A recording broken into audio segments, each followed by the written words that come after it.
নিয়োগ বিজ্ঞপ্তি কিংবা কোনো পরীক্ষা ছাড়াই ১৫০ জনকে রাতারাতি বিভিন্ন জোনে চাকরি দিয়েছে ঢাকা ওয়াসা, যার পুরোটাই হয়েছে বিভিন্ন জনের রেফারেন্সে। বেশিরভাগ সুপারিশ আছে পিএস আর এপিএস মোয়াজ্জেমের নামে।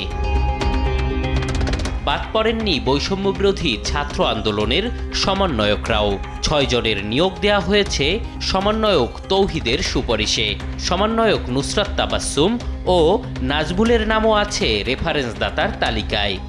কথা বলতে ওয়াসা জোন ৬-এ দেশ টিভি টিম। প্রবেশ অনুমতি মিললেও মেলেনি চাকরিপ্রাপ্তদের সঙ্গে কথা বলার অনুমতি। এবার তালিকা ধরে মোবাইল ফোনে কথা বলি আমরা। রেফারেন্সদাতা সমন্বয়কদের নাম বলতেই কল কেটে দেন বেশিরভাগ নিয়োগপ্রাপ্ত। যে সমন্বয়ক তৌহিদ, উনি কি হয় আপনার? আপনি কি তার রেফারেন্সে ছিলেন? হ্যালো হ্যালো সুপারিশদাতার তালিকায় নাম দেখে অবাক সমন্বয়ক তৌহিদ। তার দাবি, এমন কোনো সুপারিশ করা হয়নি সমন্বয়কদের পক্ষ থেকে।